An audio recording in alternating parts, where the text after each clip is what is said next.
లోకంలో సాగిపోతున్నాం. మనం అనేక విధాలుగా ఆశలు పడుతుంటాం. నాకు ఆరోగ్యం బాగుంటే బాగుండు,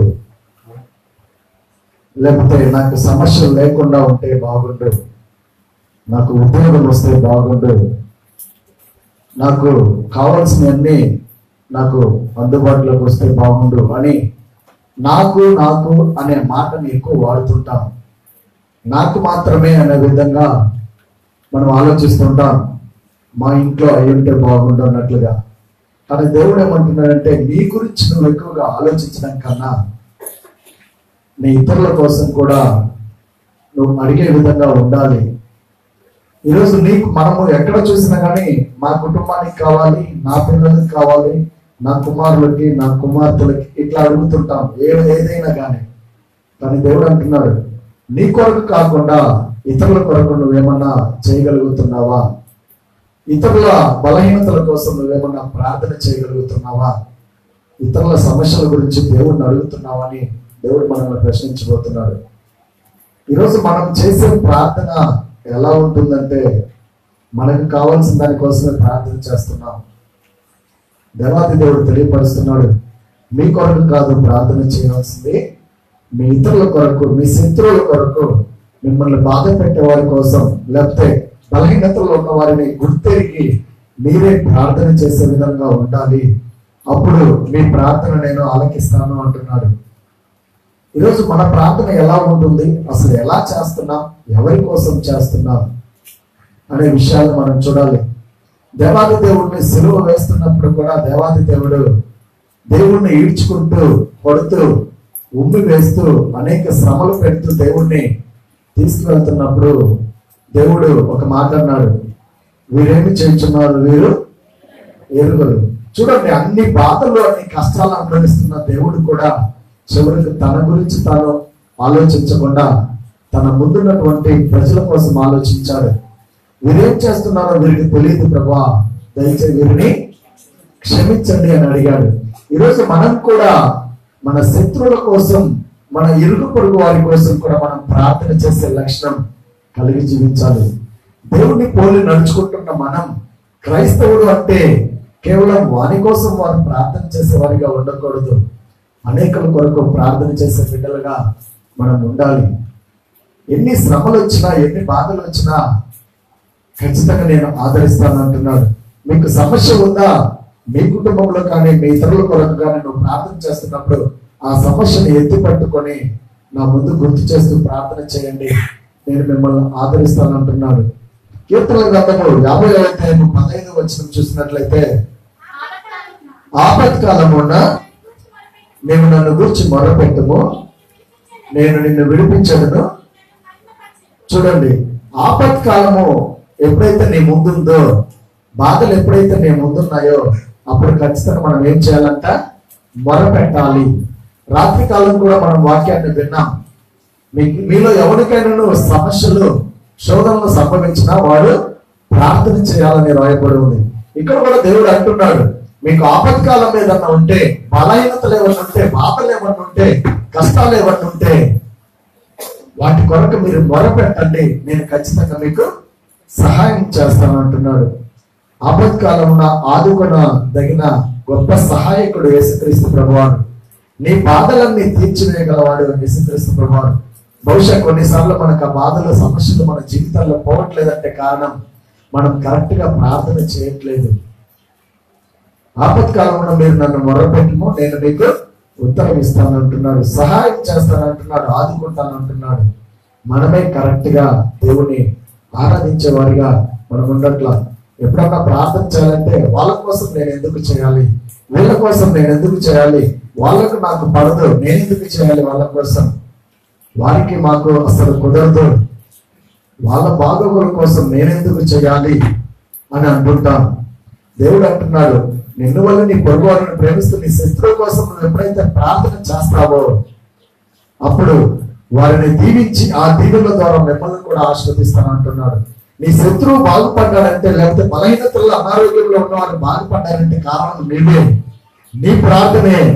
రేపు దేవుడు అంటాడు, అమ్మా నువ్వు చేసిన ప్రార్థన బట్టి ఆ ఇంట్లో నేను కార్యం చేశాను అంటాడు. దేవుడు ఆ బాధ్యతను కూడా మన మీద పెట్టాడు, ఆ భాగ్యాన్ని మనకిచ్చాడు దేవుడు. అలా జీవిస్తున్న మనం, ఈ లోకంలో సాగిపోతున్న మనం అలాగా కాకుండా ఎలా జీవిస్తున్నామో పరీక్షించుకోవాలి. చాలాసార్లు సమస్యలు వచ్చినప్పుడు భయపడిపోతుంది, నేను ఎందుకు చేయాలి, నా కోసం అదేదో చేసే ప్రార్థన వాళ్ళ కోసం కాకుండా నా కుటుంబం కోసం చేసుకుంటే దేవుడు నన్ను ఆదరిస్తాడు కదా అంటాం. అప్పుడు దేవుడు అంటున్నాడు, అది స్వార్థమైన ప్రార్థన. మనకి పరలోక ప్రార్థనలో కూడా ఉంది, నిన్ను వల్ల నీ పొరుగు వాళ్ళని ప్రేమించమని. నన్ను నేను క్షమించుకున్న ప్రకారం ఇతరులను కూడా క్షమించే విధంగా నేను రాయబడి ఉంది. అంటే నిన్ను నువ్వే తప్పు చేస్తే క్షమించుకుంటావో, నీ శత్రువులు కూడా తప్పు చేసినప్పుడు క్షమించి వారి కోసం ప్రార్థన చేయాలి. ఎప్పుడైతే నువ్వు కరెక్ట్ గా ప్రార్థన చేస్తావో నీ ఇతరుల దగ్గర ఉన్నటువంటి సమస్యలు, శోధనలన్నీ పోతాయంట. బైబిల్ గ్రంథంలో అనేక మంది గురించి రాయబడి ఉంది. ఈరోజు కొంతమంది యొక్క జీవితాల్లో జరిగినటువంటి సమస్యలకి విడుదల ఎలా పొందారు, విడుదల పొందడానికి కారణం ఎవరో కూడా తెలుసుకుందాం. అపోస్తలుల కార్యములు 12వ అధ్యాయము 5వ వచనం చూసినట్లయితే, పేతురు చెరసాలలో ఉంచబడెను, సంఘమైతే అతని కొరకు అత్యాసక్తితో. చూడండి, పేతురును తీసుకెళ్లి చెరసాలలో వేశారంట. పేతురు ఆ సంఘంలో ఉన్న బిడ్డే. పేతురును తీసుకెళ్లి చెరసాలలో బంధించినప్పుడు సంఘమంతా ఆయన్ను బంధిస్తే మాకెందుకు అనుకోలేదు, సంఘమంతా కలిసి ఏం చేసింది, ప్రార్థన చేసిందంట. మాకెందుకులే, పేతురుని కదా తీసుకుపోయింది, పేతురుని కదా శిక్షించేది, పేతురుని కదా బాధ పెట్టేది, మేం బాగున్నాం కదా, మా కోసం మేము ప్రార్థన చేసుకుంటామని అనుకోలే సంఘం. ఎవరినైతే ఇబ్బందుల్లో ఉన్నారో వారిని గుర్తు చేసుకుంటూ ప్రార్థన చేశారు. ఎలా చేశారో తెలుసా? అత్యాసక్తితో. అత్యాసక్తితో అంటే చాలా విశ్వాసంతో, చాలా ఇష్టంతో చేశారు, ఆసక్తి కలిగి చేశారు. ప్రభు ఆ పేతురును చెరసాలలో వేశారు, అతన్ని విడిపించేలాగా, అతనికి ఎలాంటి సమస్య రాకుండా ఆ బంధించినటువంటి వారందరికీ కనువిప్పు కలిగేలాగా దయచేసి రక్షించమని అత్యాసక్తితో ప్రార్థన చేశారు, ఆశతో ప్రార్థన చేశారు, దేవుడు కార్యం చేస్తాడనే నమ్మకంతో ప్రార్థన చేశారు.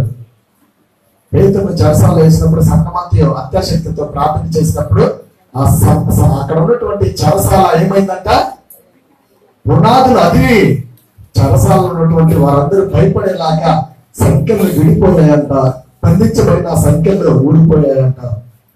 కారణం ఏంటో తెలుసా? పేతురు క్షేమంగా ఉండడానికి కారణం సంఘమందరూ కలిసి చేసినటువంటి ప్రార్థన. ఈరోజు మనం ఎలా చేస్తున్నాం? మన కుటుంబం అనే ఒక సంఘంలో ఒక బిడ్డ బలహీనతల్లో ఉంటే మనం ప్రార్థన చేస్తున్నామా? మనం అనారోగ్యంలో ఉన్నవారిని గుర్తు చేసుకుంటున్నామా? అక్కడ పేతురు రక్షించబడి క్షేమకరంగా చెరసాల నుండి బయటికి రావడానికి గల కారణం సంఘమే. ఈరోజు మీ కుటుంబంలో ఉన్న ప్రతి బిడ్డ మంచి ఆరోగ్యంగా ఉంటున్నారు. బలహీనతల్లో ఉన్నప్పుడు వారందరూ బలహీనతల నుండి బలవంతులుగా మారడానికి కారణం నీ ప్రార్థన కావాలి. ప్రభా, నా కుటుంబంలో నా బిడ్డలు బలహీనతల్లో ఉన్నారు, నా భర్త బలహీనతల్లో ఉన్నాడు, నా భార్య బాగలేదు, నా కుటుంబం శోధనలో ఉంది అని కుటుంబంలో ఉన్న వారు ప్రార్థన చేస్తేనే ఆ ప్రార్థనకి దేవుడు సమాధానాన్ని ఇచ్చి శాంతి సమాధానాలు మీ కుటుంబానికి కలుగు చేస్తాడు. ఈరోజు కుటుంబ ప్రార్థనలు చేసుకోమంటే ఒకరికొరకు అసలు చేసుకోరు. సంఘంలో కూడా బలహీనతలు ఉన్న వారి కొరకు ప్రార్థనలు చేయొద్దామంటే వారు చేస్తున్నప్పుడు, ఆ ప్రార్థనలు చెప్పినప్పుడు వారి గురించి మనం ప్రార్థన చేయట్లా. వారి గురించి చేసేదేదో మా గురించి మేము చేసుకుంటాం కదా అన్నట్టు ఆలోచిస్తున్నాం. చూడండి ప్రియమైన దేవుని బిడ్డలారా, నీ బలహీనతలు ఉన్న వారు బాగుపడ్డారంటే దానికి గల కారణం నువ్వే. దేవుడు రేపు నిన్ను ఆశీర్వదిస్తాడు. నీ ప్రార్థన ద్వారానే వారిని నేను స్వస్థపరచాలనే దీవెనను నీకు కూడా ఇస్తాడు. చెరసాలలో పేతురు కోసం అత్యాసక్తితో ప్రార్థన చేశారు. ఈరోజు మనం కూడా ప్రతి సమస్య కోసం, ప్రతి ఒక్క బిడ్డ కోసం, సంఘం కోసం, ఊరి కోసం, బంధువులందరి కోసం, సమస్యల్లో అనారోగ్యంలో ఉన్న ప్రతి ఒక్కరి కోసం ప్రార్థన అత్యాసక్తితో చేసినట్లయితే దేవుడు ఖచ్చితంగా ఆదరిస్తాడు. ఆపత్కాలంలో మీరు నాకు మొరపెట్టము, నేను మీకు ఉత్తరం ఇస్తాను అంటున్నాడు. ఈరోజు మొరపెట్టే స్థితిలో ఉంటే సమాధానం పొందుకునే స్థితిలోకి నువ్వు వస్తావు. ఈరోజు సమాధానం నీకు లేదు అంటే కారణం మొరపెట్టట్లేదు, ప్రార్థన చేయట్లేదు, అడగట్లేదు. అలా ఉండకుండా ప్రతి ఒక్కరి కోసం ప్రార్థన చేయాలి. చూడండి, ద్వితీయోపదేశ కాండము 9వ అధ్యాయము 20వ వచనం చూసినట్లయితే, మోషే కొండ మీదకి వెళ్ళాడు దేవునితో గడపడానికి. 40 రాత్రి పగళ్ళు మోషే దేవునితో గడుపుతున్నప్పుడు ఇశ్రాయేలు ప్రజలందరూ కొండ కింద ఉండి, ఇంకా మోషే కొండ మీదకి వెళ్ళాడు, తిరిగి రాడులే, చనిపోయి ఉంటాడు అని అహరోను ద్వారా ఒక పోత పోయబడిన ఒక విగ్రహాన్ని, ఒక దూడను చేయించుకొని, ఈ దూడే మాకు ఇంకా దేవుడు, మమ్మల్ని నడిపించే, మమ్మల్ని కాపాడే దేవుడు అనే విధంగా దూడకు ప్రతిమ, ఒక బొమ్మను చేసుకొని మొక్కుతున్నారు. మోషే 40 రాత్రి పగళ్ళు కొండ మీద దేవుడితో గడుపుతూ ఇశ్రాయేలు ప్రజల గురించి, ఇశ్రాయేలు ప్రజలు ఎలా ఆశీర్వదించబడబోతున్నారో మొత్తం తెలుసుకుంటుంటే, ఆ 40 రాత్రి పగళ్ళు కింద ఉన్నటువంటి ఇశ్రాయేలు ప్రజలందరూ పాపం చేస్తున్నారు. ఏమన్నా తెలుసా? ఇంకా మోషే తిరిగి రాడు, చనిపోయాడు, ఇంకా మా నాయకుడు నీవే అని అహరోనుని ఎన్నుకొని అహరోను ద్వారా ఒక బంగారు బొమ్మని చేసుకుని బొమ్మకు మొక్కుతూ బలులు అర్పిస్తున్నారంట. అప్పుడు దేవుడికి కోపం వచ్చింది. కొండ మీద మోషేతో మాట్లాడుతున్న దేవుడు అన్నాడు, మోషే, నీ ఇశ్రాయేలు ప్రజలందరూ పాపానికి బానిసలు అవుతున్నారు, వాళ్ళు త్వరగా చెడిపోతున్నారు, సో వారందరినీ నేను శిక్షించబోతున్నాను. అలాగనే అహరోను నాయకత్వం వహిస్తూ అహరోను కూడా వాళ్ళకి మంచి మార్గాన్ని నేర్పించట్లేదు, నేను అహరోని కూడా శిక్షిస్తాను, అహరోను కూడా నాశనం చేస్తాను, ఇశ్రాయేలు ప్రజలు మొత్తాన్ని నాశనం చేస్తానని దేవుడు కోప్పడ్డప్పుడు ఇశ్రాయేలు ప్రజల కోసం మోషే కొండ దిగి వచ్చి ప్రార్థన చేశారు. నాకెందుకులే, నేను కాదు కదా ఇప్పుడు నాయకుడిగా ఉంది, అహరోను కదా, పోతే పోనీ వాళ్ళందరూ నాశనం అయిపోవాలే, పాపం చేశారు అని మోషే అనుకోలేదండి. దేవుడిని అడుగుతున్నాడు, ప్రభువా, అహరోన్ని ఎలాంటి శాపం అనేది అహరోను మీకు వద్దు, ఇశ్రాయేలు ప్రజల మీదకి శాపం రాపించొద్దు, దయచేసి వారిని క్షమించు అని వారందరి కోసం మోషే ఏం చేశారంట? ప్రార్థన చేశారు. చూద్దామండి. మరియు యెహోవా అహరోనును నశింప చేయుటకు అతని మీద బహుగా కోపపడగా నేను అహరోనుకై అప్పుడే ప్రతిమలు. ఎవరంటున్నారు ఈ మాట? మోషే చెప్తున్నాడు. మోషే అహరోను మీద యేసయ్యకు కోపం రగులుకుంది, నువ్వు ఉండి కూడా ఆ ప్రజలందరూ చెడిపోతుంటే, తప్పుదారిలో నడుస్తుంటే నువ్వేం చేస్తున్నావు అని దేవుడు కోప్పడి వారి మొత్తాన్ని నాశనం చేస్తాను, వారు బొమ్మకు మొక్కుతున్నారు, నన్ను కాదని ప్రతిమలకు మొక్కుతూ అపవిత్రమైన కార్యాలు చేస్తూ తొందరగా చెడిపోయారు, కాబట్టి వీళ్ళందరినీ నాశనం చేస్తాను, దీనికి కారణం అహరోను కూడా, కాబట్టి అహరోను కూడా నాశనం చేసి అంతం చేస్తానన్నప్పుడు అహరోను కోసం, ఇశ్రాయేలు ప్రజలందరి కోసం మోషే కొండ దిగి వచ్చి ఏమంటున్నాడు తెలుసా? నేను వారి కోసం బ్రతిమాలు కొంటున్నాను ప్రభా, దయచేసి వారిని క్షమించు అని వారి అందరికి క్షమాపణ వచ్చేలాగా మోషే ప్రార్థన చేశాడు. ఈరోజు మన యొక్క ప్రార్థనలు ఎలా ఉంటున్నాయి?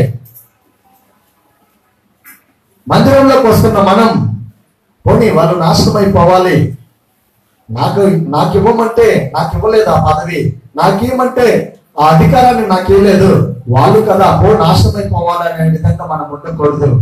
మోషే వలె సున్నితమైన మనసు కలిగి, ప్రభువా, నా బిడ్డలను నాశనం చేయవద్దు, నా సంఘాన్ని నాశనం చేయవద్దు, నా కుటుంబాన్ని నాశనం చేయవద్దు, దయచేసి వారి తరపున నేను క్షమాపణ అడుగుతున్నా, నా ప్రార్థన విని వారిని రక్షించు ప్రభు అని మోషేలాగా మనం కూడా ప్రార్థన చేయాలి. అహరోను శాపాన్ని వెనక్కి దేవుడు తీసుకోవడానికి కారణం ఎవరో తెలుసా? మోషే. ఈరోజు మన మీద ఉన్నటువంటి శాపాన్ని దేవుడు తీసివేయడానికి కారణం మనం పక్కనున్న వారందరి ప్రార్థన కావాలి. ఆలోచించండి ప్రియమైన దేవుడి బిడ్డలారా, ఎవరి కోసం చేస్తున్నాం ఈరోజు మన ప్రార్థన? మన సొంత ఆలోచనల కోసం చేస్తున్నామా? మన కుటుంబ అవసరతల కోసం చేస్తున్నామా? అలా కాకుండా దేవుడికి ఇష్టమైన విధంగా నువ్వు చూపిస్తున్నట్లయితే నీ శత్రువు కోసం కూడా ప్రార్థన చేయాలి. సమస్యల్లో పడిపోయినా, అనారోగ్యంలో పడిపోయినా, అనేక శోధనలు ఎదుర్కొంటున్న ప్రతి వారి కోసం మనం ప్రార్థన చేసేవారిగా ఉండాలి. అబీమెలెకు అబ్రహాము భార్యను తీసుకుని వెళ్ళిపోయాడు. అబ్రహాము భార్య శారాను అబీమెలెకు అనే రాజు వచ్చి తీసుకొని వెళ్ళిపోయాడు. వెళ్ళిపోయినప్పుడు దేవుడు కోపించి, అబీమెలెకు, నువ్వు అబ్రహాము భార్యను నువ్వు తెచ్చుకున్నావు అన్నప్పుడు అబీమెలెకు అంటాడు, యేసయ్యా, అబ్రహాము భార్య కాదు అమ్మాయి, తన సహోదరి, అమ్మాయి కూడా నా అన్నని చెప్తుంది అంటే, కాదు, నువ్వు శాపాన్ని అనుభవిస్తావు, నువ్వు చేసింది తప్పుడు పని, తిరిగి అబ్రహాముకి తన భార్యను అప్పచెప్పు అన్నప్పుడు అబీమెలెకు శాపం వచ్చింది. శాపం వచ్చినప్పుడు పరిగెత్తుకుంటూ వచ్చాడు అబీమెలెకు.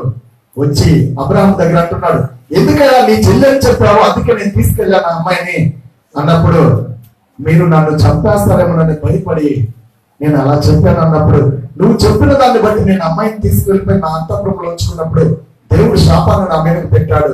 ఈ శాపం నా నుండి పోవాలంటే ఏం చేయాలి అని బాధపడుతున్నప్పుడు అబ్రహాము, అనుభవించు, నువ్వు చేసింది తప్పు పని కదా, అనుభవించు అని అనలేదు. నా భార్యను నువ్వు తీసుకుపోయినా కానీ నేను దేవుణ్ణి నీ కొరకు ప్రార్థన చేస్తా, నీ మీదకి శాపం రాకుండా, తెలియదు ప్రభా తెలియక తీసుకుపోయాడని శాపం రాకుండా నేను ప్రార్థన చేస్తానని అబ్రహాము అబీమెలెకు అనే రాజు కోసం ప్రార్థన చేశాడు. చదువుదామండి వాక్యాన్ని. 20వ అధ్యాయం ఆదికాండం 20వ అధ్యాయము 7వ వచనం.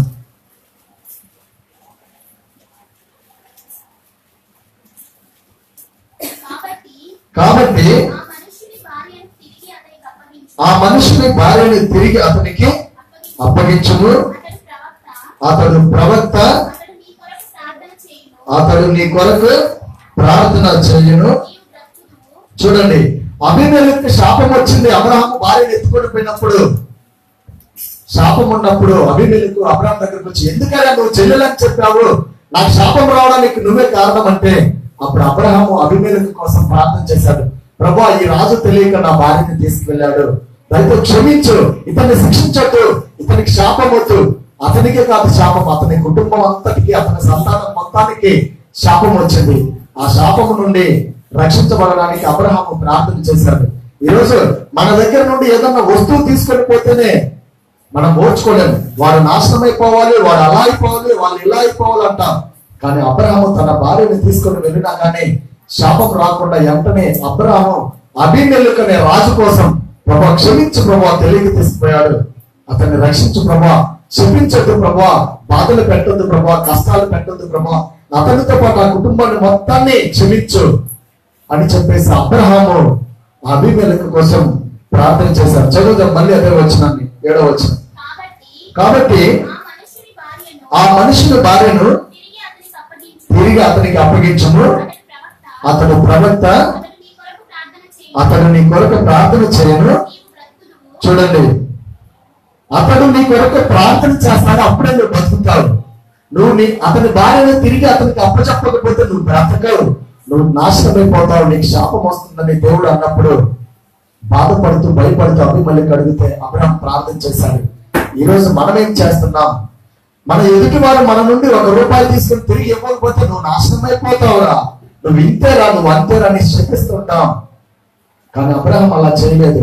ప్రభువా, తెలియక నా భార్యను తీసుకువెళ్ళిపోయాడు, అతనికి ఏ శాపం ఇవ్వకుండా క్షమించు అని తన శత్రువు అయినటువంటి అబీమెలెకు రాజు కోసం అబ్రహాము ప్రార్థన చేశాడు.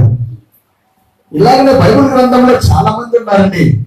ఒక శతాధిపతి వచ్చి తన దాసుడైనటువంటి ఒక వ్యక్తి బలహీనుడుగా అనారోగ్యంలో చనిపోబోతుంటే శతాధిపతి వచ్చి, ప్రభువా, నాకున్నటువంటి ఒక దాసుడు అనారోగ్యంలో ఉన్నాడు, బలహీనతలో ఉన్నాడు, అతను చనిపోబోతున్నాడు, దయచేసి నువ్వు అతన్ని రక్షించమని ఒక రాజు అయినటువంటి అంత గొప్ప అధికారి చివరికి తన కింద పనిచేసే దాసుడు కోసం ప్రార్థన చేస్తున్నాడు.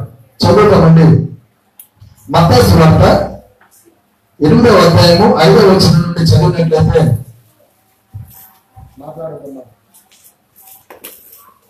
మత్తయి సువార్త 5వ అధ్యాయము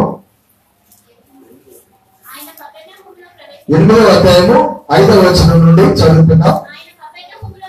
ఆయన కపెర్నహూములో ప్రవేశించినప్పుడు ఒక శతాధిపతి ఆయన యొద్దకు వచ్చి, ప్రభువా, నా దాసుడు పక్షవాయువుతో మిగుల బాధపడుచున్నాడు, ఇంటిలో పడి ఉన్నాడని చెప్పి ఆయనను వేడుకొనెను. చూడండి, ఒక శతాధిపతి అంటే ఒక రాజు లాంటి ఒక గొప్ప అధికారి తన కింద పనిచేసే దాసుడు కోసం దేవుణ్ణి ప్రార్థన చేస్తున్నాడు.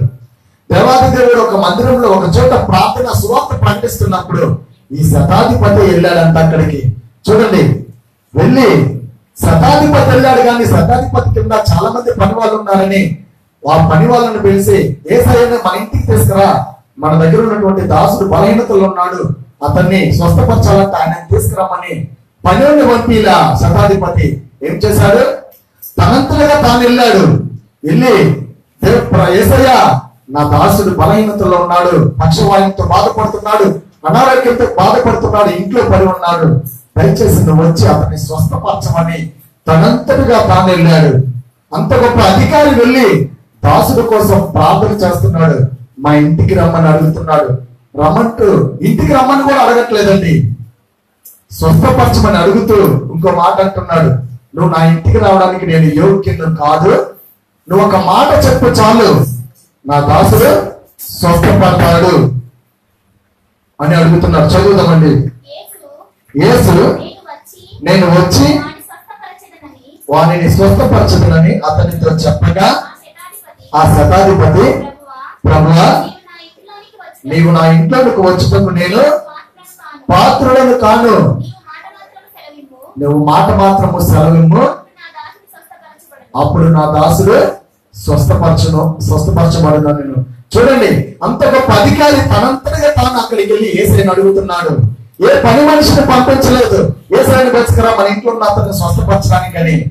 అతనంతటిగా అధికారి పోయి నా దాసుని స్వస్థపరచమని అడుగుతూ, అప్పుడు దేవుడు అంటున్నాడు, నేను మీ ఇంటికి వస్తాను, నువ్వు వెళ్ళు అన్నప్పుడు, నువ్వు నా ఇంటికి రావడానికి అంత యోగ్యుడు నేను కాదు, అంత మంచివాడిని నేను కాదు, అంత మంచి లక్షణాలు నాలో లేవు, నేను పాపిని, నువ్వు నా ఇంటికి వచ్చి అంత గొప్పవాడిని నేను కాదు, కానీ నువ్వు మాత్రం కేవలం ఒక మాట చెప్పు చాలు, ఒక్క మాట చెప్పు చాలు, నా మాట ప్రకారం నా దాసుడు ఇంట్లో బ్రతుకుతాడు, ఆరోగ్యవంతుడిగా లేస్తాడని నమ్మకంతో అడుగుతున్నాడు. ఎప్పుడైతే అలా అడిగాడో దేవాది దేవుడు ఒక మాట అంటున్నాడు ఆ వ్యక్తి గురించి, ఇంతవరకు ఇశ్రాయేలులో ఇలాంటి వ్యక్తిని నేను చూడలేదు అంటున్నాడు. దేవుడే పొగుడుతున్నాడు ఆ శతాధిపతిని.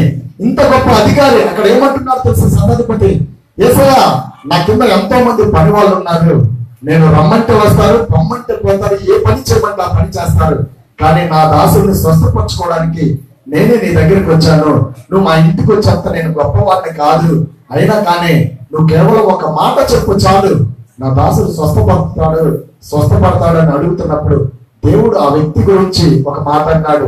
అతనేమో నేను అంతా యోగ్యంగా కాదు నువ్వు నా ఇంటికి రావడానికి అని అంటుంటే, దేవుడు అంటున్నాడు, ఇశ్రాయేలు ప్రజల్లో ఇలాంటి వాడిని నేను ఎక్కడా చూడలేదు అన్నాడు. కారణం ఏంటో తెలుసా, అంత విశ్వాసం కలిగినటువంటి వ్యక్తిని నేను ఇశ్రాయేలు ప్రజల్లో ఎక్కడా చూడలేదు అంటున్నాడు. చూడండి, అతనేమో తగ్గించుకొని నేను యోగ్యుడిని కాదు, మా ఇంటికి వచ్చేంత ధన్యుడిని నేను కాదు, ఒక మాట చెప్పు నా దాసుడు స్వస్థపడతాడు అంటే, దేవుడు అంటున్నాడు, నీలాంటి వారిని నేను ఇశ్రాయేలు ప్రజలు ఎక్కడా చూడలేదు, ఇంత విశ్వాసం కలవాడిని నేను ఎక్కడా చూడలేదని దేవుడు అతన్ని పొగుడుతున్నాడు. ఈరోజు మనమైతే బలహీనతల్లో ఉన్నాం, అనారోగ్యంలో ఉన్నాం, వేరే వాళ్ళ కోసం ప్రార్థన చేయాలంటే నేను నీ కోసం ప్రార్థన చేయాలా, నేనెంత, నా అధికారం ఎంత, నువ్వెంత అంటున్నాం. పక్కన వాళ్ళ కోసం ప్రార్థన చేయమంటే నేనెంత గొప్పవాడని నువ్వు నాకు చెప్పేవాడు అని అంటున్నాం. ఈరోజు మనం ఏదన్నా పని చేయాలంటే మన కింద ఉన్న వాళ్ళని పంపిస్తాం, వాళ్ళ దగ్గరికి పోయి నేను అడగాలనా, నేను రాను, ఎవరన్నా ఇంట్లో వాళ్ళని వేరే వాళ్ళని పంపిస్తుంటాం. కానీ ఇక్కడ అధికారే, శతాధిపతే, ఎంతో మంది పని మనుషులు ఉన్నారు అతని కింద, అలాంటి వాడు ఏ పని మనిషిని దేవుడి దగ్గరికి పంపించకుండా ఇతనంతటి ఇతను వెళ్ళి దాసుడు కోసం ప్రార్థన చేస్తున్నాడు. ఈరోజు మన ఇంట్లో పని మనుషుల కోసం, లేకపోతే మన దగ్గర ఉన్నటువంటి పేదవాళ్ళ కోసం మనం ప్రార్థన చేస్తున్నామా? అక్కడ దాసుడు అనగా పనివాడి కోసం ఒక అధికారి వచ్చి దేవుడిని అడుగుతున్నాడు, నువ్వు ఒక మాట చెప్తే నా దాసుడు స్వస్థపడతాడని.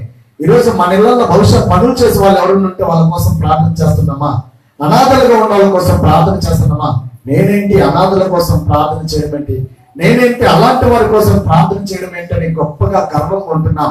కానీ శతాధిపతి ఇక్కడ తగ్గించుకున్నాడు, నేను యోగ్యంగా కాదు ప్రభువా నా ఇంటికి నువ్వు రావడానికి, ఒక మాట చెప్పు చాలు అన్నాడు. తను తాను తగ్గించుకున్నవాడు హెచ్చింపబడతాడు. చూడండి, ఆ శతాధిపతి అధికారాన్ని చూసి గర్వపడలేదు, ఎవరో ఒకరిని పంపిద్దాము యేసయ్య దగ్గరికి పిలుచుకురావడానికి అని గర్వపడలేదు, తగ్గించుకున్నాడు. కాబట్టి దేవాది దేవుడు అతన్ని హెచ్చించే విధంగా మాట్లాడాడు. ఇశ్రాయేలు ప్రజలందరిలో ఇలాంటి వారిని నేను అక్కడ చూడలేదు, ఇంత విశ్వాసం కలవారిని చూడలేదని దేవుడి చేత పొగడబడ్డాడు ఆ వ్యక్తి. అలాగనే ఆ దాసుడు కూడా స్వస్థత పొందడానికి కారణం దాసుని యొక్క ప్రార్థన కాదు, శతాధిపతి యొక్క విశ్వాసము, శతాధిపతి యొక్క ప్రార్థన. ఈరోజు ఆ శతాధిపతి యొక్క ప్రార్థన ద్వారా దాసుడు స్వస్థపడ్డాడు. ఈరోజు నీ కుటుంబంలో ఉన్నటువంటి ఏ బిడ్డ అయినా స్వస్థపడాలంటే నీ యొక్క విశ్వాసము, నీ యొక్క ప్రార్థన, నీ యొక్క తగ్గింపుతనాన్ని బట్టే నీ కుటుంబంలో కూడా ఆశీర్వాదాలు జరుగుతాయి. ఆలోచించండి ప్రియమైన దేవుని బిడ్డలారా, వాక్యాన్ని వింటున్న మనం పరిశీలన చేసుకోవాలి. మనం ఎందుకు ప్రార్థన చేయాలి, ఎవరి కోసం ప్రార్థన చేయాలి? అనేకుల కొరకు మనం ప్రార్థన చేస్తే దేవుడు ఖచ్చితంగా మన ప్రార్థన ఆలకిస్తాడు. ప్రార్థనలు సాగిపోతువా, ప్రార్థనలో జీవించరా, ప్రార్థనలో సాగిపోతువా,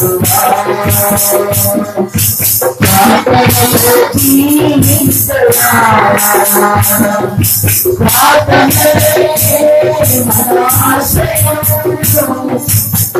ప్రార్థనలే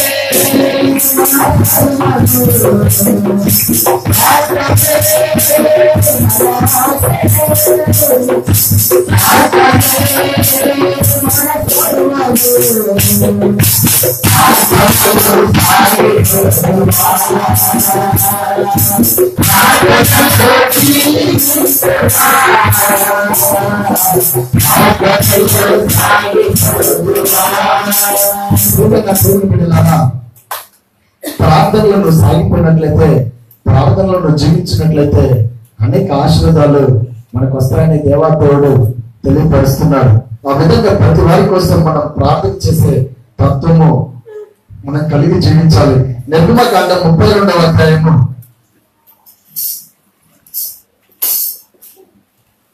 11వ వచనం నుండి 12వ వచనం వరకు చూసినట్లయితే, మోషే తన దేవుడైన యెహోవాను బ్రతిమాలుకొని, యెహోవా మీ మహాశక్తి వలన, బాహుబలము వలన ఐగుప్తు దేశంలో నుండి రప్పించిన నీ ప్రజల మీద నీ కోపము మండనేలా ఆయన కొండలలో వారిని చంపునట్లును, భూమి మీద నుండి వారిని నశింప చేయనట్లును, కీడు కొరకే వారిని తీసుకొని పోయనని ఐగుప్తీయులు ఎలా చెప్పుకొనవలెను. నీ కోపాగ్ని నుండి మల్లుకొని నీవు నీ ప్రజలకు ఈ కీడు చేయక. చూడండి, ఇశ్రాయేలు ప్రజలు అరణ్య మార్గం నుండి 40 సంవత్సరాలు నడుస్తున్నప్పుడు ఐగుప్తు దేశం నుండి దేవాది దేవుడు ఇశ్రాయేలు ప్రజలను మొత్తాన్ని పాలు తేనెలు ప్రవహించి ఆ దేశంలోనికి తీసుకొస్తున్నప్పుడు మధ్యలో వారికి ఆశలు కలిగినాయి. మేము ఐగుప్తు దేశంలో ఉన్నప్పుడు కనీసం ఏదో ఒకటి దుంపలన్నీ తినేవాళ్ళము. ఇప్పుడు మాంసం లేదు, మాకు ఏమి లేదు, తినడానికి నీళ్లు లేవు, ఉండడానికి వసతి లేదు, మా జీవితం ఎందుకు ఇలా ఉంది? ఐగుప్తు ప్రజల దగ్గర, ఐగుప్తు రాజు దగ్గర ఉన్న బానిసలుగా బ్రతికిన కానీ టయానికి మేము తినేవాళ్ళమని అనుకుంటున్నప్పుడు మోషేను తిడుతున్నారు.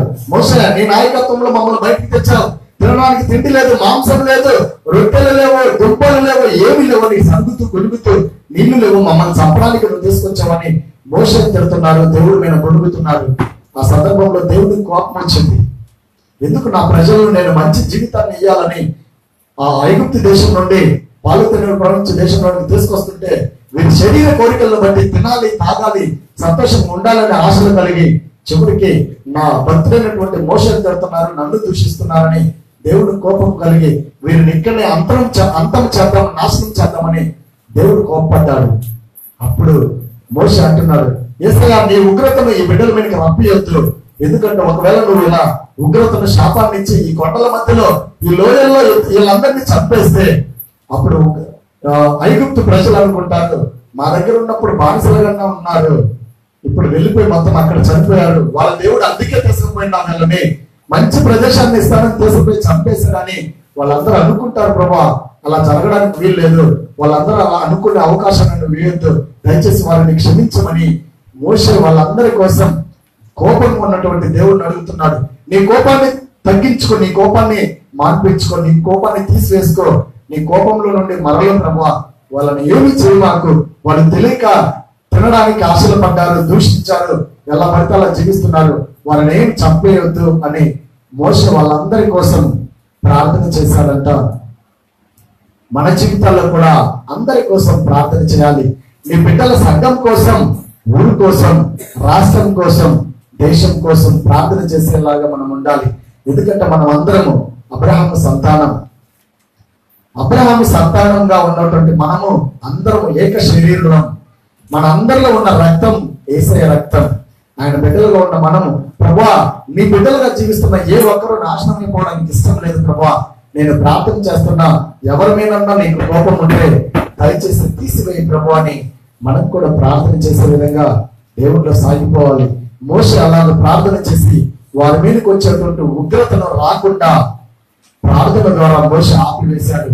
ఈరోజు మన మీదకి వచ్చే ఉగ్రత అయితే ఏదైతే ఉందో దాన్ని గుర్తెరగాలి. మన భర్త తాగుతున్నాడు అనుకో, ప్రభువా నా భర్త తాగుతున్నాడు, అతనికి శాపం రాబోతుంది, అతన్ని శిక్షించొద్దు, అతని మనస్సు మార్చండి అని ఆ ఉగ్రత నుండి అతన్ని తప్పించడానికి అతని కోసం ప్రార్థన చేయాలి. నా కుమారులు తప్పిపోతున్నారు, నా కుమారులు చెడు వ్యసనాలకు బానిసవుతున్నారు, వారికి శాపాన్ని ఇయ్యొద్దు ప్రభా, వారిని రక్షించి వారిని కాపాడండి అని ప్రార్థన చేయాలి. మా కుటుంబాల్లో శోధనలు ఉన్నాయి ప్రభా, వాటిని తీసివేయండి అని ప్రార్థన చేయాలి. నా బంధువులు లేకపోతే నా ఇరుగు పొరుగు వారు నన్ను దూషిస్తున్న వాళ్ళు కూడా అనారోగ్యంలో ఉన్నారు ప్రభా, వాళ్ళను కూడా క్షమించొద్దు ప్రభా, వాళ్ళ కోసం కూడా నేను ప్రార్థన చేస్తున్నా. తప్పిపోతున్న ప్రతి బిడ్డను చేత తీరి ప్రభా నీ చేతుల్లోకి తీసుకొని నీ రెక్కల నీళ్ళలో కాపాడి మంచి ఆరోగ్యాన్ని, బలాన్ని, శక్తినిచ్చి నీ ప్రేమలో వర్ధిల్ల చేయండి ప్రభా అని ప్రతి ఒక్కరి కోసం ప్రార్థన చేయాలి. అలా ఎప్పుడైతే మనం చేస్తామో దేవుడు ఆ ప్రార్థన వారందరూ రక్షించబడడానికి, వారందరూ విమోచకులు అవ్వడానికి కారణం మనల్నే అంటాడు దేవుడు. నీ ప్రార్థనే, నీ యొక్క గొప్ప విశ్వాసమే వాళ్ళందరూ రక్షించబడ్డారంటారు. పేతురును చూసాం, చెరసాల నుండి రావడానికి కారణం సంఘమంతా అత్యాశక్తితో ప్రార్థన చేసింది, అందుకే వాళ్ళందరూ రక్షించబడ్డారు.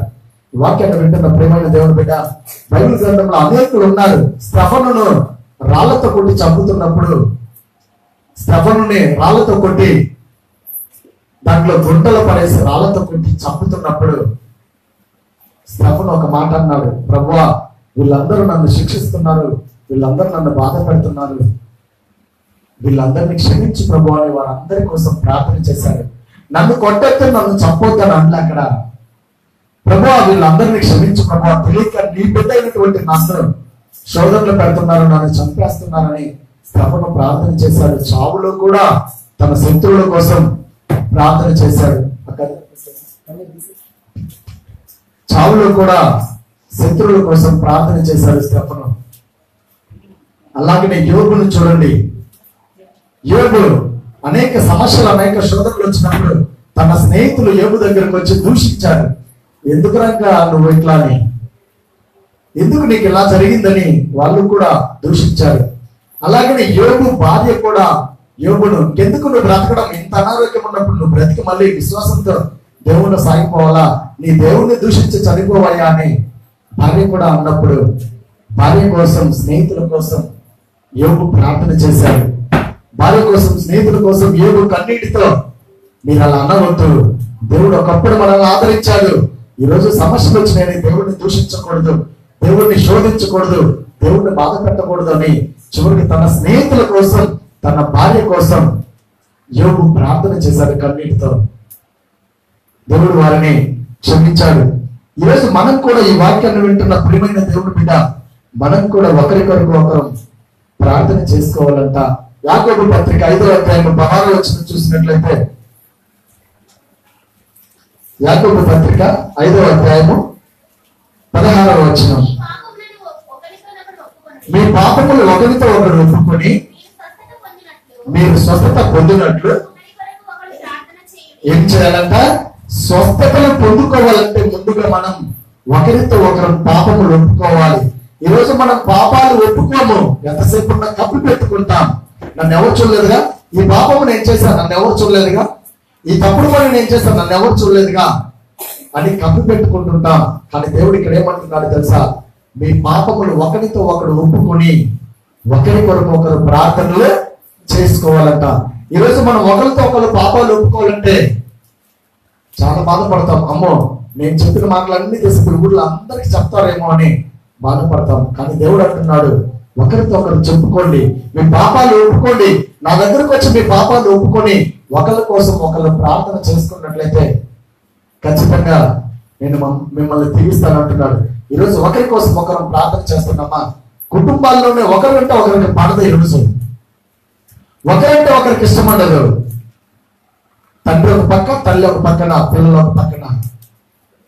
ఏంటంటే మా ఆయనతో నేను మాట్లాడను. ఏంటమ్మంటే మా ఆయనతో నేను మాట్లాడను, చాలా రోజులైంది మాట్లాడక. ఏంటి నాయన అంటే నా భార్యతో నేను మాట్లాడక చాలా రోజులైంది. నా పిల్లలకు నాకు సంబంధం లేదు, నా భార్యకు నా పిల్లలకు సంబంధం లేదని మాట్లాడుతుంటాం. ఈరోజు ఒకరికొకరు ప్రార్థన చేసుకునే స్థితిలో నువ్వు లేవు కాబట్టి నీ కుటుంబం చిన్న భిన్నం అవుతుందనే విషయాన్ని గుర్తు చేసుకో. ఎవరైతే ఒకరికొకరు ప్రార్థన చేస్తారో, సమస్యలు ఉన్న వాళ్ళని గుర్తు చేసుకో. నిన్ను బట్టి నీ పొరుగు వారిని ప్రేమిస్తూ వారందరి కోసం నువ్వు కన్నీరు విడుస్తూ ప్రార్థన చేయాలి. నయమాను కుష్ఠరోగం వచ్చినప్పుడు ఒక పాప నయమాను కోసం ప్రార్థన చేసింది. ఒక చోట ఏలి అనే దైవజనుడు ఉన్నాడు. అక్కడ ఒక నది ఉంది, ఆ నదిలోకి నువ్వు వెళ్ళి మునిగితే బాగుంటుందమ్మా అని తన యజమాని కొరకు చిన్న పాప, పని చేసే పిల్ల, పని పిల్ల తన యజమానుడైనటువంటి నయమాను కోసం ప్రార్థన చేసింది. తన రాజుగారి భార్య దగ్గరికి వెళ్ళి, అమ్మగారు అయ్యగారు బాగుపడాలంటే ఒక చోటుకి వెళ్ళి నీళ్ళల్లో మునగాలి, 7 సార్లు మునిగితే జరుగుతుంది స్వస్థత, దేవుడు నమ్మదగిన వాడని చెప్పి తన యజమాని కొరకు శ్రద్ధ తీసుకుంది ఆ పని చేసే పిల్ల. ఈరోజు మీరు శ్రద్ధగా ఉంటున్నారా? మీ కుటుంబంలో ఉన్న బిడ్డల కోసం శ్రద్ధగా ప్రార్థన చేస్తున్నారా? నాకు వాళ్ళంటే పడదు, వీళ్ళంటే పడదు, వాళ్ళ ముఖం చూస్తేనే నాకు అక్కడ ఉండబుద్ధి కాదనే విధంగా మాట్లాడుతున్నాం అంటే నీ శత్రువును కూడా నువ్వు ప్రేమించలేనప్పుడు రేపు నిన్ను దేవుడు ఎలా ప్రేమిస్తాడు? అందుకే పరలోక ప్రార్థనలో చెప్పాడు, అలాగనే ధన్యతల్లో కూడా చెప్పాడు, నిన్ను వాళ్ళ నీ పొరుగు వారిని ప్రేమించమని. ప్రేమించు, క్షమించు అనే గుణాలు మనకి ఎందుకు చెప్తున్నాడు తెలుసా? తెలియక తప్పులు చేసినప్పుడు క్షమించాలి, తెలియక తప్పులు చేసినప్పుడు వారిని ప్రేమించాలి. అలా ఎప్పుడైతే మనం చేస్తామో దేవుడు ఆశీర్వదిస్తాడు. యేసుక్రీస్తుని సిలువేస్తున్నప్పుడు వాళ్ళందరి కోసం మీరేం చేస్తున్నారు మీకు తెలియదని క్షమించు ప్రభు అని ప్రార్థన చేశాడు. నయమాను కుష్ఠరోగం కోసం చేసింది పాప. అలాగనే గొప్ప శతాధిపతి దాసుడు కోసం ప్రార్థన చేశాడు. యోబు భార్య కోసం, స్నేహితుల కోసం ప్రార్థన చేశాడు. మోషే ఇశ్రాయేలు ప్రజలందరి కోసం ప్రార్థన చేశాడు. మరి ఈరోజు నువ్వు ప్రార్థన చేస్తున్నావా? ఎలా ప్రార్థన చేస్తున్నావు? ఎవరి కోసం చేస్తున్నావు ఈరోజు ప్రార్థన? నీ శత్రువు కోసం నువ్వు ప్రార్థన చేస్తే ఆ శత్రువు కూడా మారే చివరికి నీ దగ్గరికి వస్తాడు. మందిరాన్ని దారి తప్పిపోతున్న బిడ్డలందరి కోసం ప్రార్థన చేస్తే చివరికి దారి తప్పిపోతున్న బిడ్డలు మందిరానికి రావడానికి నీ ప్రార్థనే కారణం అవుతుంది. దేవుడు అందుకే అంటున్నాడు, మొరపెట్టుము, నేను నీకు సమాధానాన్ని, ఉత్తరాన్ని ఇస్తాను, బలపరుస్తాను, స్థిరపరుస్తాను, నేను నిన్ను ఆదుకుంటాను అంటున్నాడు. నా మటుకైతే నేను ఒక సాక్ష్యాన్ని మీ ముందు ఉంచాలని కోరుతున్నాను. మనం ఎప్పుడైతే ఆయనకు మొర పెడతామో, సమస్యలు వచ్చినప్పుడు, ఆపత్కాలంలో మొర పెడతామో ఖచ్చితంగా దేవుడు ఆదరిస్తాడు. మీకు తెలుసు, దగ్గర 6 సంవత్సరాల నుండి ఒక కోర్టు విషయంలో నేను తిరుగుతూ ఉన్నాను. మీ అందరికీ తెలుసు. ఒక 3 సంవత్సరాల క్రితం మా కోర్టు విషయంలో కూడా గెలిచాం. మళ్ళీ కంపెనీ వాళ్ళు నా దగ్గర ఏదో విధంగా డబ్బు రాబట్టడానికి మళ్ళీ కంపెనీ వాళ్ళు కోర్టుకేశారు. నిన్నటి దినము దేవుడు చూడండి ఎంత గొప్పవాడు. నిన్నటి దినము మా వివాహ కార్యక్రమం అంటే మా మ్యారేజ్ డే. నిన్నటి రోజు దేవుడు ఏంటి ప్రభు మా పరిస్థితి అనుకుంటున్నప్పుడు అనుకోని విధంగా లాయర్ గారి ద్వారా ఫోన్ చేపించి మళ్ళీ కేసులో మీరే గెలిచారని నిన్ననే నాకు వాళ్ళు చెప్పే విధంగా దేవుడు ఆశీర్వదించాడు. చూడండి, ఆపత్కాలంలో నమ్ముకోదగిన దేవుడు ఎంత గొప్పవాడు అనేది నిజంగా రుచి చూసి తెలుసుకోవాలి. బైబిల్ గ్రంథం తెలుస్తుంది. చాలాసార్లు మనం అంటాం, రోజు మందిరానికి పోతున్నా నా జీవితం ఎప్పుడు ఇంతే, ఏం ప్రార్థన చేసినా కానీ నా జీవితం ఏం మారింది అనుకుంటాం. బహుశా నీ జీవితంలో కార్యాలు జరగట్లేదంటే నువ్వు విశ్వాసమైన ప్రార్థన అనేది లేదు. అత్యాసక్తితో ప్రార్థన నువ్వు చేయట్లా. సంఘంలాగా నువ్వు ఎప్పుడైతే అత్యాసక్తితో ప్రార్థన చేస్తావో, విశ్వాసంతో నువ్వు ప్రార్థన చేస్తావో దేవుడు కార్యాలు చేస్తాడు.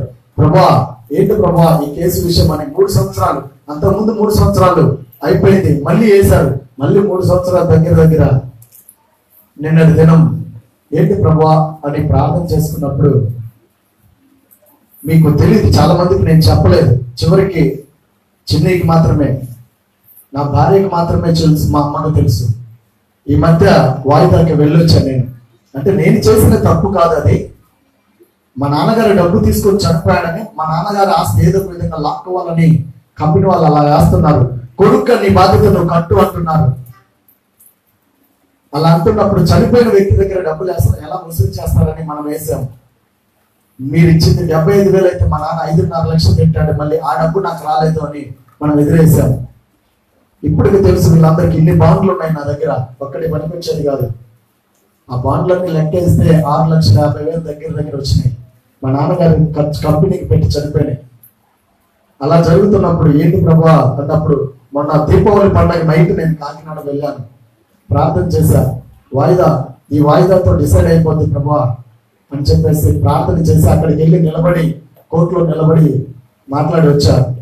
ప్రభా మళ్ళీ 15వ తారీఖు 16వ తారీఖు కల్లా వాయిదా ఉంది. ఆ వాయిదాలో ఏ విషయం తెలియపోద్ది, మేము గెలుస్తామా వాళ్ళు గెలుస్తామా?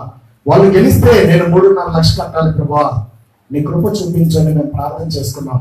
నేను వాయిదాకి వెళ్ళిన విషయం నిజంగా ఇంట్లో ఏ ఒక్కరికి ఇక్కడ తెలియదు. మా అమ్మకు నాకు అమ్మాయికి మాత్రమే తెలుసు. నిన్నటి దినం దేవాది దేవుడు అద్భుతమైన రీతిలో మా వివాహ కార్యక్రమం రోజు మాకు సంతోషాన్ని ఇచ్చాడు. మనం గెలిచాము అని లాయర్ గారు చెప్పినప్పుడు చాలా సంతోషించాం. ఆపత్కాలంలో నిజంగా ఆదుకునే దేవుడు. నిన్న నేను ఆ విషయాన్ని మన దైవజనుల ఆత్మీయ తండ్రి గారికి చెప్పాను. ఇలా జరిగింది మామగారు అంటే, అవునా నువ్వు వాయిదాలకు కూడా వెళ్ళావు ఈ మధ్య, నాకు చెప్పలేదు అంటే చెప్పాను. మీరు బాధల్లో ఉన్నారు, చాలా కష్టాల్లో ఉన్నారు, మీకు చెప్తే మీరు ఇంకా కుంగిపోతారని నేను చెప్పలేదు, వెళ్ళొచ్చాను అన్నప్పుడు చాలా సంతోషించాడు. దేవుడు నిజంగా కార్యం చేశాడు. నిజంగా ఈ వివాహ దినం రోజు మీకు దేవుడు గొప్ప ఆశీర్వాదాన్ని ఇచ్చాడని ప్రార్థన చేశారు మాకు. చూడండి, నమ్ముకుంటే దేవుడిని నమ్ముకుంటే ఎప్పుడు మనం సిగ్గుపడమండి. దేవుడిని నమ్మువాన్ని తలగా ఉంచుతాడు కానీ తోకగా ఎప్పుడు ఉంచాడు. దేవుడిని నమ్మిన బిడ్డలు అనేక జనుల మధ్య ఆశీర్వదిస్తాడు, గొప్పగా నిలబెడతాను అంటున్నాడు. ఈరోజు దేవుళ్ళు ఇంతలా సాగిపోతున్నాం. మనం సమస్యలు వచ్చినప్పుడు భయపడాల్సిన అవసరం లేదు. ప్రార్థన చేస్తూ ప్రార్థన పూర్వకంగా ఆపత్కాలంలో నీ కోసం, నీ కుటుంబం కోసం, నీ తోటి వారి కోసం, నీ శత్రువుల కోసం నువ్వు ఎప్పుడైతే భక్తి కలిగి ప్రార్థన చేస్తుంటావో దేవుడు ఖచ్చితంగా నేను ఆశీర్వదిస్తాడు. దేవుళ్ళు నిజంగా నేనైతే నా మట్టుకు అనేకులకు మేలుకరంగా ఉండాలని నేను కోరుకున్నా. నా మట్టుకు నేను అలా అనుకున్నా కుటుంబం కాబట్టి నా ప్రార్థన ద్వారా దేవుడు నన్ను నిన్నటి కాలంలో దీవించి గొప్ప సంతోషాన్ని ఇచ్చాడు. మేము అనుకున్నాం మ్యారేజ్ డే రోజే ఇంత గొప్ప ఆశీర్వాదాన్ని దేవుడు ఇచ్చాడు, నిజంగా చాలా గొప్ప దేవుడు అని అనుకున్నాం. ఈరోజు మీ జీవితాల్లో కూడా ఏదైనా కానీ ఇతరుల కోసం కూడా మీరు కూడా ప్రార్థన చేస్తున్నట్లయితే తగిన సమయంలో దేవుడు మనల్ని కూడా ఆదరిస్తాడు, ఆదుకుంటాడు. అలాంటి ఆశీర్వాదం నీకు కావాలంటే ప్రార్థన చేయాలి. ప్రార్థన చేయకుండా ఎంతసేపు ఉన్నా మన సొంత తెలివితేటలు, మన సొంత ఆలోచనలు బట్టి మనం ప్రార్థన చేసినట్లయితే దేవుడు సంతోషించడు. పొరుగు వారి కోసం ప్రార్థన చేద్దాం, కష్టాలు ఉన్న వారి కోసం ప్రార్థన చేద్దాం. సంఘం ఎలా ఉండాలో ఈరోజు దేవాదేవుడు మనతో మాట్లాడాడు. పేతురు కోసం సంఘం అంతా ప్రార్థన చేసినట్టు అనారోగ్యంలో ఉన్న ప్రతి బిడ్డ పేరెత్తి ప్రార్థన చేయండి. చేతులు పైకెత్తి మొరపెడుతూ కన్నీటితో అత్యాసక్తితో ప్రార్థన చేయండి. మోషేలాగా, యోబులాగా, స్తవనులాగా, సంఘములాగా, అబ్రహాములాగా మనం ఎప్పుడైతే విశ్వాసంతో ప్రార్థన చేస్తామో దేవుడు ఖచ్చితంగా ఆశీర్వదిస్తాడు, బలపరుస్తాడు, స్థిరపరుస్తాడు. ఇలాంటి ఆశీర్వాదం నీకు కావాలంటే నువ్వు ఎలాంటి ప్రార్థన చేయాలో ఈరోజు తెలుసుకున్నావు. నీ శత్రువు కోసం కూడా నువ్వు ప్రార్థన చేస్తే అందులో కూడా నీకు ఆశీర్వాదము సిద్ధంగా ఉందంట. అలాంటి జీవితం నీకు కావాలంటే నువ్వు ఖచ్చితంగా ప్రార్థన చేయాలి. ప్రభా ఇంతకాలము నన్ను ఎంతో ప్రేమించావు, నేను ఇప్పటిదాకా నీ నుండి దూరం అయిపోయా, ఇక మీద అలా కాకుండా నా కోసం ప్రార్థన చేస్తూ నీ ఇష్టానుసారంగా, నీ చిత్తానుసారంగా నేను సాగిపోతూ నా శత్రువుల కోసం, నా అనేక బంధువుల కోసం, నా ఇరుగు పొరుగు వారి కోసం ప్రార్థన చేస్తానని ఒప్పుకోవాలి. బైబిల్ గ్రంథం దేవుడు ఒక మాట అంటున్నాడు, నువ్వు ఏదన్నా నాకు బలి అర్పించాలనుకున్నప్పుడు, నాకు కానుకలు అర్పించాలనుకున్నప్పుడు ముందు నీ సహోదరుడితో ఎవరితో నువ్వు గొడవ పడ్డావో వాళ్ళ దగ్గరికి వెళ్ళి ముందు క్షమాపణ పడి సమాధానం పొంది సంతోషంగా నా దగ్గరకు వచ్చి అర్పించమంటున్నాడు. ఈరోజు నీ శత్రువును నువ్వు ప్రేమించకుండా మందిరానికి వచ్చి ఎంత ప్రార్థన చేసినా వ్యర్థమే. నీ శత్రువు కోసం నువ్వు ప్రార్థన చేస్తే ప్రభు వాళ్ళు ఎలాంటి వాళ్ళైనా పర్లేదు, వారు నన్ను దూషిస్తూ నన్ను బాధపడుతున్నా పర్లేదు, నేనైతే వారి కోసం ప్రార్థన చేస్తా. వాళ్ళు నా శత్రువులే కావచ్చు, కానీ నేను వారిని క్షమిస్తున్నా, అలాగనే నువ్వు కూడా క్షమించి వారిని దీవించు ప్రభు అని మనం ప్రార్థన చేస్తే ఆ ప్రార్థనకు ప్రతిఫలం ఏదో ఒక రోజు సంతోషంగా దేవుడు మనకు కూడా ఇస్తాడు. ఆపత్కాలంలో నమ్ముకోదగిన దేవుడిని మనం సాగిపోతున్న మనం అలాగే నమ్మకంతో జీవించినట్లయితే దేవుడు మనల్ని బలపరుస్తాడు. అలాంటి జీవితాన్ని మనం కలిగి జీవించాలని ప్రభు పేరిట మనం చేస్తున్నాం.